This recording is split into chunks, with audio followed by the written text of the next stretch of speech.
Silent thunder.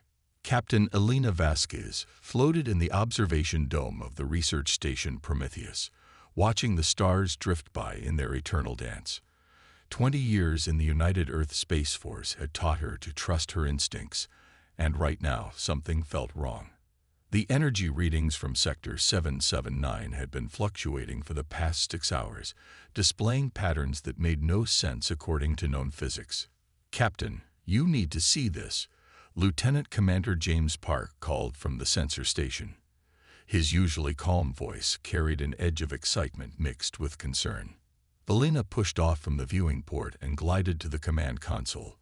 The holographic display showed a three-dimensional map of local space, with pulsing red indicators marking the anomalies. "What are we looking at, Park?" "Energy signatures unlike anything in our database. They're artificial, Captain, and they're getting stronger." The readings showed organized patterns, mathematical precision that nature rarely produced. Elena's pulse quickened. After centuries of searching, had humanity finally found evidence of intelligent life? She activated the station's long-range scanners, directing them toward the source of the mysterious signals. "Get me Admiral Zhang on the quantum link," she ordered. "Priority Alpha."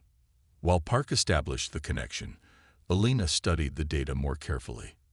The energy patterns seemed to form a kind of message, repeating in cycles of 17 pulses. Her mind raced through the implications. If this was first contact, humanity needed to be ready.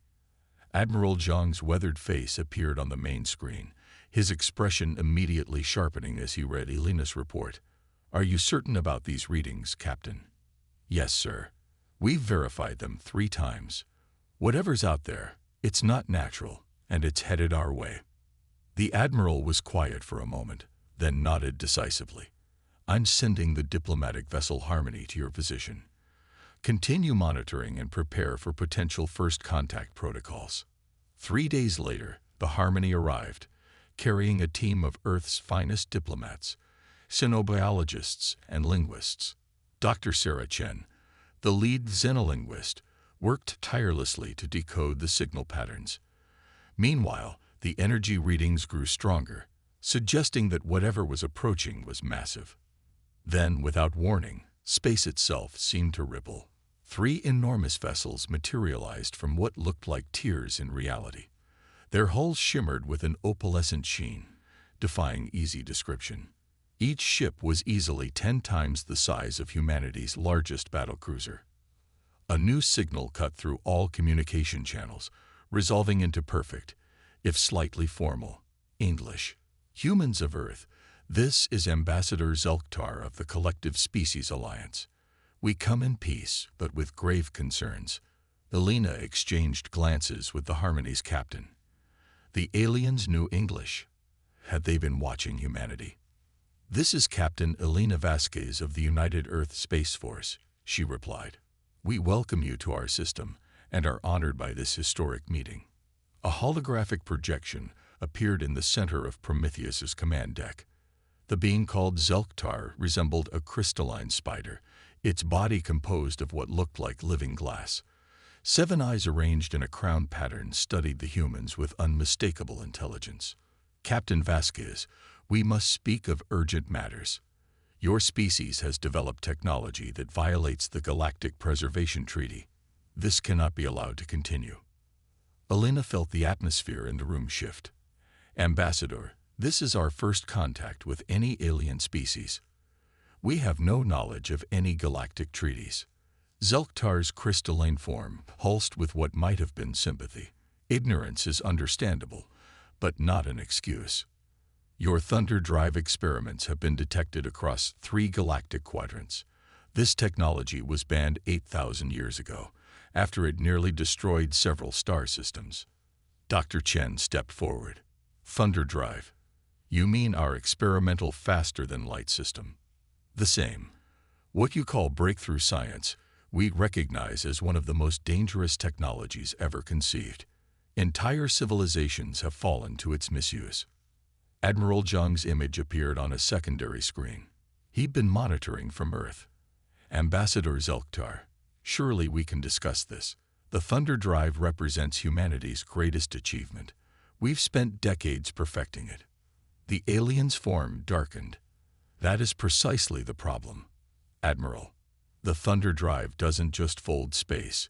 It creates micro-singularities that weaken the fabric of reality itself. Continued use could tear holes in space-time that would consume entire star systems. Alina felt her throat tighten. But our tests have shown no such instabilities. Your tests are limited by your understanding, Zelktar replied. The CSA has observed species far more advanced than yours destroy themselves with this technology. We cannot allow it to happen again. What are you proposing? Admiral Zhang asked. Simple. Destroy all Thunder Drive research, dismantle existing prototypes, and accept CSA monitoring to ensure compliance. In return, we will provide safe FTL technology and welcome Earth into the galactic community. The silence that followed felt heavy enough to crush planets. Alina could see the conflict in everyone's faces. Give up humanity's greatest achievement for alien promises. Admiral Zhang's jaw tightened. We need time to consider your proposal. You have 7 of your planet's rotations, Zelktar said. After that, we will be forced to implement quarantine protocols. The transmission ended, leaving the humans alone with their thoughts. Alina turned to Dr. Chen. Could they be right about the Thunder Drive? The scientist looked troubled. Their science is clearly beyond ours, but to abandon everything we've worked for based on their word alone. Over the next week, Earth's governments convened in emergency sessions. Scientists pored over the Thunder Drive data, looking for any signs of the instabilities the aliens claimed. The military quietly prepared for the worst while diplomats argued for compliance. Public opinion split dramatically. Some saw the CSA as saviors, protecting humanity from a terrible mistake. Others viewed them as tyrants, trying to keep humanity weak and dependent. Protests erupted in major cities as the deadline approached. In secret facilities across the solar system, military scientists worked on a different project. If the Thunder Drive was as dangerous as the aliens claimed, perhaps that danger could be focused and controlled. Perhaps it could be weaponized. Captain Vasquez remained at Prometheus, maintaining communication with the alien fleet. Each day, more CSA vessels arrived, surrounding the solar system in an ever-tightening net. The message was clear: comply or be contained. On the 6th day, Zelktar contacted them again. Have your leaders reached a decision? Admiral Zhang appeared on screen, his expression grave but resolute. Ambassador, humanity cannot accept your demands. The Thunder Drive represents our future, our independence. We're willing to accept oversight and safety protocols, but we will not destroy our life's work. The alien's form flickered with what might have been regret. This is unfortunate, Admiral. You leave us no choice. Wait, Alina interjected. There must be middle ground. We can work together to make the technology safe. Captain Vasquez, you do not understand. The Thunder Drive cannot be made safe. It is inherently destructive. Your species' stubbornness will be its downfall. The next 24 hours saw frantic diplomatic efforts. Earth offered compromises. Limited testing, shared research, anything to avoid conflict. But the CSA remained firm. The technology must be destroyed entirely. As the deadline approached, Alina stood once more in the observation dome. The alien fleet had grown to over 100 vessels, their enormous forms blocking out the stars. In the distance, she could see Earth's defense fleet taking positions, pitifully small compared to the alien armada. Her communicator chirped. It was a priority message from Admiral Zhang. Eyes only. She decoded it in private, her blood running cold as she read. Project Starhammer authorized. Thunder Drive weaponization complete. If they want to see dangerous technology, we'll show them dangerous technology. Alina closed her eyes, knowing that in a few hours, everything would change.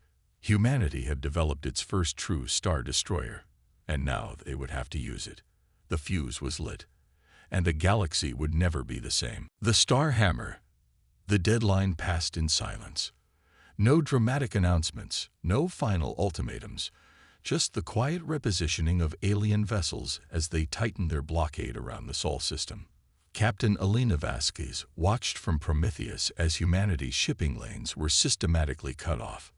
Mars, the asteroid colonies, even the Jupiter mining stations found themselves isolated. "They're not attacking," Lieutenant Commander Park observed, confusion in his voice. "Just containing us." Elena nodded grimly. "They're trying to force our hand without firing a shot. Make us desperate enough to comply."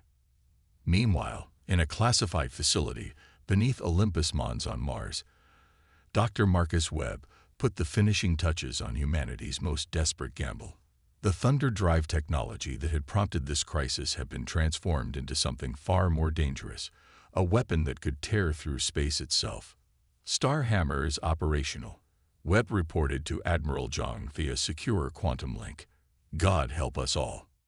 The weapon's principle was devastatingly simple. If the Thunder Drive could fold space for travel, it could also fold space as a weapon, creating controlled singularities that could crush enemy vessels or tear holes in their defensive fields. The CSI had warned that the technology could destroy star systems. Now humanity would find out if that was true. 3 weeks into the blockade, tensions reached a breaking point. Food shipments to the outer colonies had ceased. Mining operations ground to a halt. Earth's economy began to buckle under the strain. Public opinion shifted from defiance to desperation. That's when the CSA made their first mistake. A transport ship, the New Horizon, attempted to run the blockade to deliver medical supplies to Europa Station. The alien vessels moved to intercept, their energy weapons charging. Captain Lisa Montgomery, commanding Earth's escort frigate Defiant, made a split-second decision. "Target their weapons arrays," she ordered. "Fire." The Defiant's railguns spoke, sending tungsten projectiles at a significant fraction of light speed toward the nearest alien vessel. To everyone's surprise, they connected. The CSA ship's shields flickered, and a section of its crystalline hull cracked. The response was immediate and overwhelming. Energy beams lanced out from 3 alien vessels, vaporizing the Defiant in seconds, but the damage was done. Humanity had drawn first blood, and the CSA's apparent invincibility had been shattered. Admiral Zhang seized the moment. "All stations, this is Earth Command. Initiate Operation Prometheus. Authorization code, Thunder 77 Alpha." Hidden across the solar system, humanity's real fleet powered up. Ships that had been disguised as asteroids or hidden in the radiation shadows of gas giants revealed themselves. At their heart was humanity's first true warship, the UES Retribution, carrying the Starhammer weapon. Captain Alina Vasquez had been secretly transferred to command the Retribution weeks earlier. Now she sat in the captain's chair of humanity's most powerful vessel, knowing that her next decisions would determine the fate of her species. "Bring us to attack position," she ordered. "Charge the Starhammer." The massive ship, twice the size of any human vessel ever built, moved with surprising grace. Its hull was armor-plated with a composite that included metals mined from asteroids and new alloys, developed specifically to resist energy weapons. But its true power lay in the modified Thunder Drive at its core. Zelktar's image appeared on the main screen. "Captain Vasquez, power down your weapon immediately. You cannot comprehend the forces you're attempting to control." "Ambassador, you've left us no choice," Elena replied. "Remove your blockade, or we'll remove it for you. The arrogance of your species is astounding." "Very well. You have chosen extinction." The CSA fleet began to move, forming attack formations with frightening precision. Energy readings spiked across the spectrum as weapons charged and shields strengthened. Elena felt sweat bead on her forehead, despite the controlled climate. "Starhammer at 30%, reported the weapons officer. "Target the lead vessel," Elena commanded. "Let's see if their warnings about our technology were accurate." The first shot from the Starhammer was unlike anything witnessed in the galaxy for millennia. Space itself seemed to scream as a controlled singularity launched from the retribution, trailing distortions that made nearby stars flicker. It struck the alien command ship directly. For a moment, nothing happened. Then the CSA vessel simply crumpled. Its crystalline structure folded inward like paper being crushed by an invisible fist. Secondary explosions rippled through its hull as systems overloaded. Within seconds, one of the galaxy's most advanced warships had been reduced to compressed matter no bigger than a shuttle. Silence fell across both fleets. The impossible had happened. Humanity's forbidden technology had just deleted a ship that represented millions of years of alien advancement. Zelktar's voice, when it came, trembled with something that might have been fear. "What have you done? Do you realize what you've unleashed?" Before Elena could respond, space around them began to change. The Starhammer's residual energy was interacting with the alien ship's destroyed FTL drives, creating a cascade effect. Gravitational waves rippled outward, distorting the fabric of spacetime itself. "Shut it down," Elena ordered, but Dr. Webb's panicked voice came over the comm. "I can't. The reaction is self-sustaining. The singularity is growing." The CSA fleet began to retreat, their formation breaking apart as they fled from the expanding distortion. But 3 more vessels were caught in the gravitational maelstrom, their hulls stretching and warping before being consumed entirely. Elena watched in horror as the weapon she commanded threatened to fulfill the aliens' darkest predictions. "All ships, emergency jump. Get clear of the distortion." The human fleet scattered, using conventional drives to escape the expanding anomaly. The CSA vessels, despite their advanced technology, seemed to struggle more with the gravitational chaos.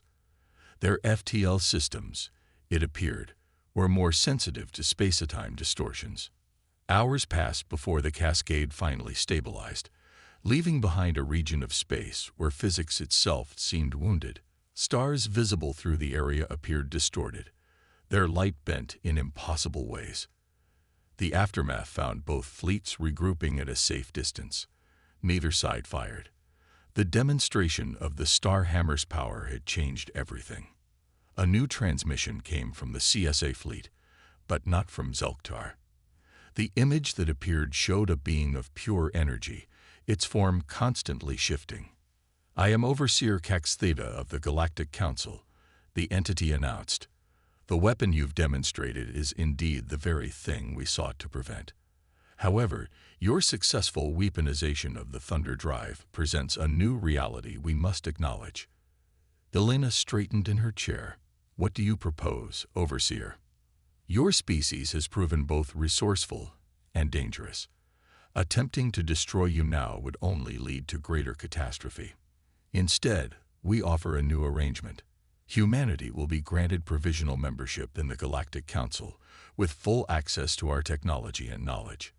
In return, the Starhammer technology will be placed under joint control, to be used only in defense of the galaxy itself." "And if we refuse?" Admiral Zhang asked from Earth. "Then we all die," Cax Theta replied simply. "Your weapon has destabilized local spacetime. Without our help to repair it, the distortion will grow until it consumes this entire sector. We need each other now." Elena looked at her crew, seeing the mix of pride and fear in their faces. Humanity had built a star destroyer and proven they could stand against a galactic civilization. But in doing so, they'd also learned that some powers were too great for any one species to wield alone. "Admiral," she said, "I recommend we accept their terms." In the months that followed, humanity entered a new age. CSS scientists worked alongside human physicists to stabilize the spacetime distortion and refine the Starhammer technology. The weapon that had nearly started a galactic war became the foundation for a new alliance. Earth gained access to technologies beyond their wildest dreams, while the CSA gained something perhaps more valuable, a new perspective from a young, ambitious species that refused to accept limitations. The Thunder Drive was eventually perfected, its dangerous aspects controlled through a combination of human innovation and alien wisdom. The Starhammer remained humanity's ultimate deterrent, a reminder to the galaxy that the youngest species could be the most dangerous when cornered. Captain Elena Vasquez kept command of the Retribution, now designated as humanity's first ambassador-class vessel. Part warship, part diplomatic cruiser, it became a symbol of humanity's dual nature, capable of both creation and destruction, diplomacy and defiance. As she stood once more in an observation dome, now looking out at alien stars from beyond the Sol system, Elena reflected on how close they'd come to disaster. The fuse of a galactic war had indeed been lit, but instead of explosion, it had forged something new, a partnership between humanity and the stars. The galaxy would never be quite the same.